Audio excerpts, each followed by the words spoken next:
Hermanos y amigos, paz de Cristo para todos.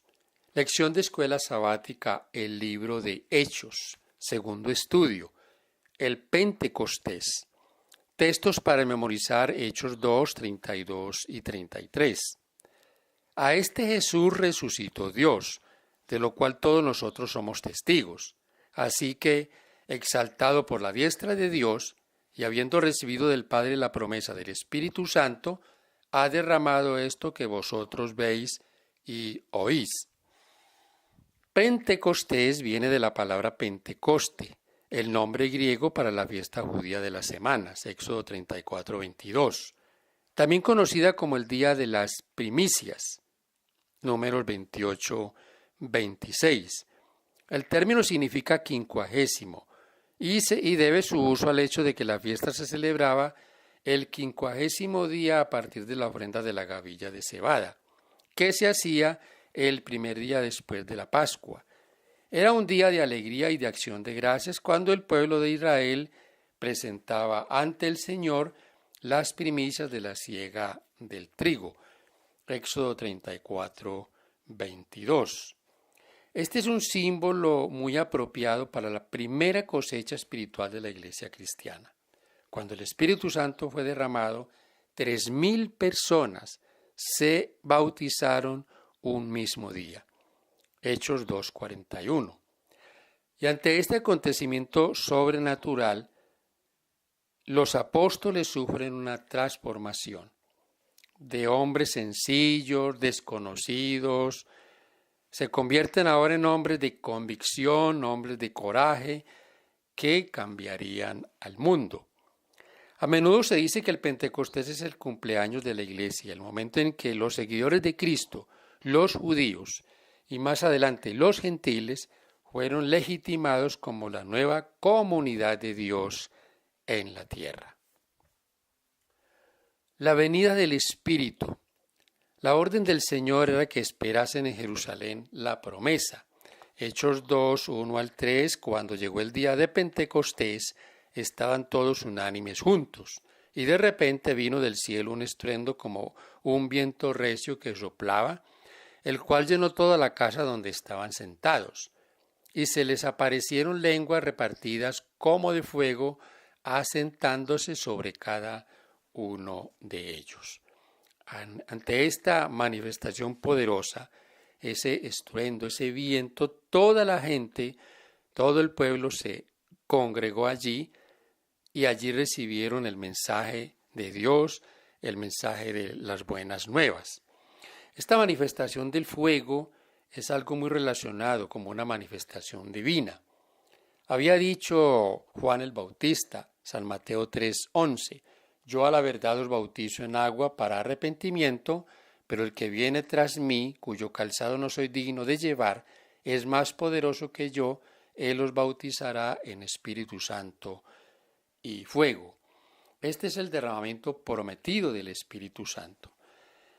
En el libro Hechos de los Apóstoles de Elena G. de Foix, capítulo 4, página 31, dice: el Espíritu siempre había estado obrando su influencia en el pueblo de Dios en época del Antiguo Testamento se reveló, a veces de una manera notable, pero nunca en su plenitud. Durante la era patriarcal, la influencia del Espíritu Santo se había revelado a menudo en forma señalada, pero nunca en su plenitud. Ahora, en obediencia a la palabra del Salvador, los discípulos ofrecieron sus súplicas por este don, y en el cielo Cristo añadió su intercesión, reclamando el don del Espíritu para poder derramarlo sobre su pueblo.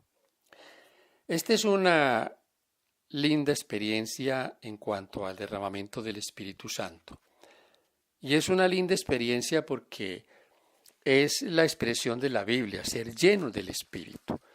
En Hechos 4, 8 dice, habla de la llenura del Espíritu Santo. Entonces Pedro, lleno del Espíritu Santo, les dijo, gobernantes del pueblo y ancianos de Israel, versículo 31, y cuando hubieron orado, el lugar donde estaban congregados tembló, y todos llenos del Espíritu Santo hablaban con denuedo la palabra de Dios. Tenemos evidencia nosotros, mis amados, de que el Espíritu Santo está en nuestras vidas. Es la evidencia diaria por el deseo de avanzar en la obra del Señor, el deseo de despojarnos de nuestros orgullos.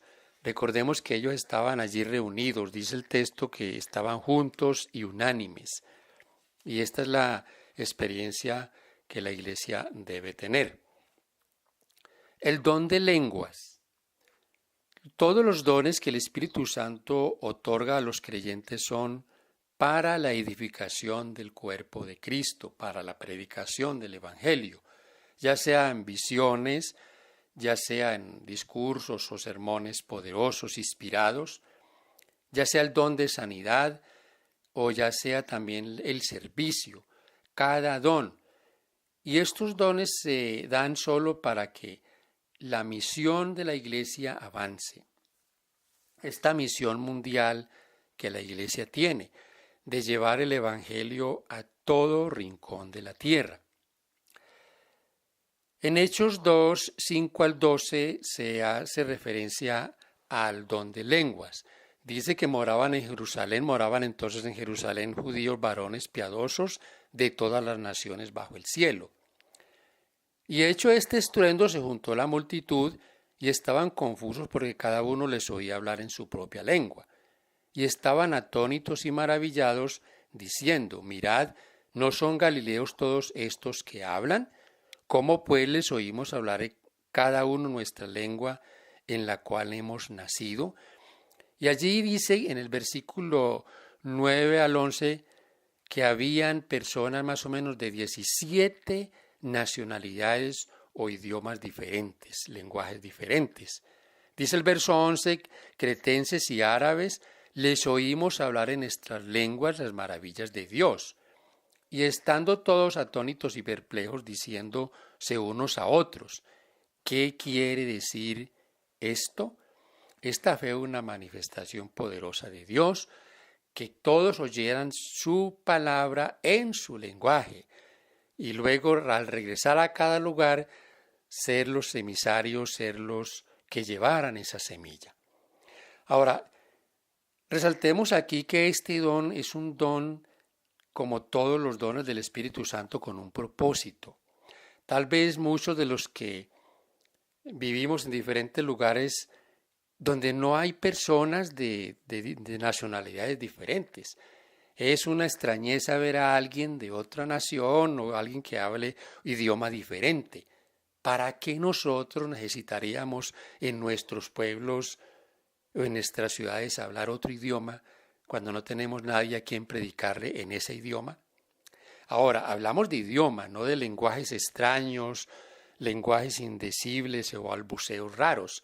Hablamos de idiomas como tantos que hay en el mundo. Entonces son manifestaciones del Señor para una predicación más efectiva.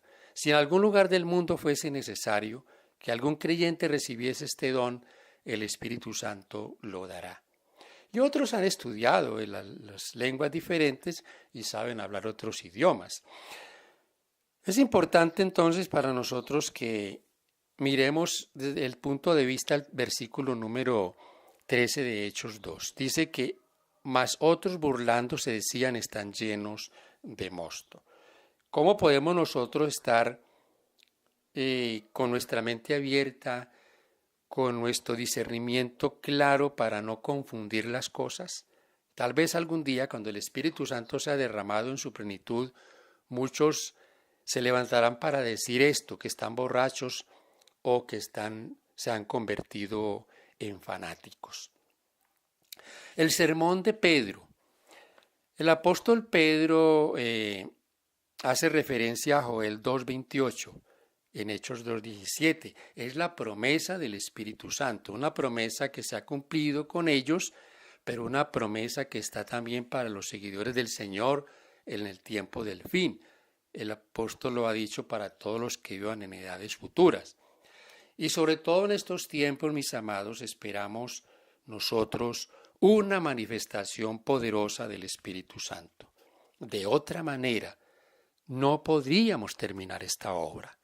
La obra que tenemos por hacer es una obra demasiado grande. Amados, las ciudades con millones de habitantes, los pueblos, los campos poblados, ¿cómo llegaríamos allí, sobre todo con este ánimo que tiene la iglesia hoy?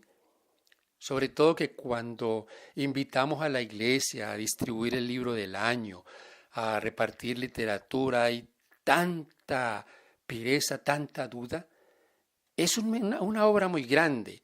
El mundo debe ser amonestado. Los millones y millones que no conocen de Cristo, de ese Evangelio eterno, deben conocerlo. Amados, esto solo podrá ser posible en su plenitud cuando el Espíritu Santo sea derramado. Permitamos ahora para nosotros ir recibiendo lluvia temprana cada día. Hemos dicho en la lección pasada, salgamos de nuestra trinchera, vamos, comencemos a permitir que el Espíritu Santo nos vaya usando para que cuando llegue el día del derramamiento de la lluvia tardía, podamos ser esos receptores y el poder de Dios sea manifestado. Ocurrirán maravillas, milagros, sobre todo una predicación poderosa donde se recogerá una gran cosecha. Ahora somos sembradores, pero un día habrá una cosecha. No dejemos de sembrar, mis hermanos. El apóstol Pedro también hace énfasis en el versículo 22 al 32 de Hechos 2 de la resurrección. Este es un tema que para muchos de sus oyentes era extraño, no lo tenían en su agenda, pero deben saber ellos que hay una resurrección, que el Señor no está muerto, que Él está entre los vivos, que está allá en el cielo, que intercede por ellos. Entonces, esta es una verdad importante para todas las edades y una verdad importante para nosotros. El Señor exaltado. El pecado había traído una división en el mundo, había traído una tremenda separación. Ahora el Señor establece su iglesia para que el mundo conozca que en este conflicto hay un Salvador. Qué importante, y hay algo que tal vez sea un asunto personal, son conjeturas que a veces hacemos. ¿A qué horas fue derramado el Espíritu Santo, mis amados? Según la Biblia, fue derramado a la 3:00 hora, más o menos a las 9 de la mañana. ¿Qué tal que el Espíritu Santo sea derramado un sábado a las 9 de la mañana, mis amados? ¿Cómo estará la iglesia ese sábado a las 9 de la mañana? Bueno, posiblemente a esa hora estén los creyentes más entregados, los más decididos, los más comprometidos con el Señor. Pero amados, es simplemente una conjetura, pero no olvidemos, las cosas se repiten. Ahora, el Señor ha sido exaltado en el cielo, los ángeles le han recibido y viene el Espíritu Santo. La sombra que se había proyectado sobre Dios en el mundo ahora es disipada. El Espíritu Santo es derramado y con claridad aquellos sinceros hombres de Dios ven las cosas. El Señor exaltado, dice el apóstol Pedro en el versículo 36 de Hechos 2, ha sido exaltado, ha sido recibido en gloria. Sepa pues ciertísimamente toda la casa de Israel que este Jesús, a quien vosotros crucificasteis, Dios le ha hecho Señor y Cristo. Las primicias. Las palabras de Pedro llegaron al corazón de los oyentes. Es posible que algunos de ellos hubiesen estado entre los que pedían que crucificaran a Jesús unas semanas antes. Ahora hacen una pregunta, versículo 37. ¿Qué haremos? ¿Qué haremos? Versículos 38 y 39, Pedro les dijo: arrepentíos y bautícese cada uno de vosotros en el nombre de Jesucristo para perdón de los pecados, y recibiréis el don del Espíritu Santo. Porque para vosotros es la promesa, y para vuestros hijos, y para todos los que están lejos, para cuantos el Señor nuestro Dios llamare. Los que están lejos, los que estarían en el futuro recibiríamos esta promesa. El Espíritu Santo. En el Pentecostés la gente no solo recibió el perdón de los pecados, sino también la plenitud del Espíritu para el crecimiento personal, el servicio en la iglesia y especialmente la misión. Esta fue quizás la mayor de todas las bendiciones, porque la razón principal de la iglesia es compartir las buenas nuevas del Evangelio. Esa es la razón de ser de la iglesia. Una predicación, dar a conocer a todos las buenas nuevas de salvación, que el Señor regresará pronto, que Él vendrá por un pueblo que se ha preparado. Y esa es la labor de nosotros, la labor con nuestros familiares, nuestros vecinos, la labor en lugares más distantes, la labor al compartir nuestros recursos, al entregar al Señor los recursos destinados para la predicación. Esa es la obra que debemos hacer. En el capítulo 4 del libro de Elena G. de White, Hechos de los Apóstoles, en la página 31, leemos el siguiente pensamiento. La ascensión de Cristo al cielo fue la señal de que sus seguidores iban a recibir la bendición prometida. Debían esperarla antes de empezar a hacer su obra. Cuando Cristo entró por los portales celestiales, fue entronizado en medio de la adoración de los ángeles. Tan pronto terminó esta ceremonia, el Espíritu Santo descendió sobre los discípulos en abundantes raudales, y Cristo fue de veras glorificado con la misma gloria que había tenido con el Padre desde la eternidad. El derramamiento pentecostal era la comunicación del cielo de que el Redentor había iniciado su ministerio celestial.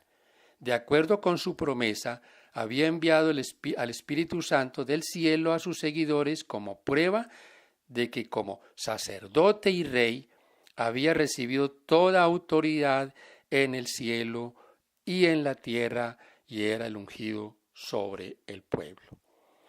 Qué lindo pensamiento, qué aspecto tan importante este.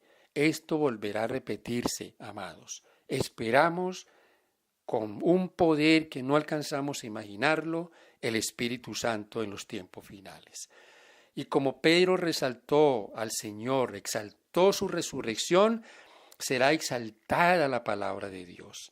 Y eso, mis hermanos, está entre que nosotros somos aquellos llamados. Bendito y alabado sea el Señor. En las preguntas para dialogar quiero hacer énfasis en la pregunta número 3. Haciendo referencia a Hechos 2:38, dice, ¿el bautismo es necesario? ¿Significa que alguien que creyó en Jesús pero murió antes de bautizarse necesariamente está perdido?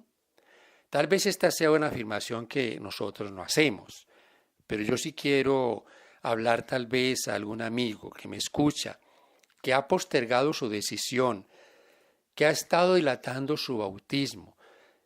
Amado, la vida de nosotros no está comprada. Nuestra vida aquí es pasajera. Y si una persona ha dilatado su momento de entregar al Señor su vida a través del bautismo y lo sorprende la muerte, yo no quiero pensar qué va a pasar. Pero la Biblia dice que es necesario ser bautizado.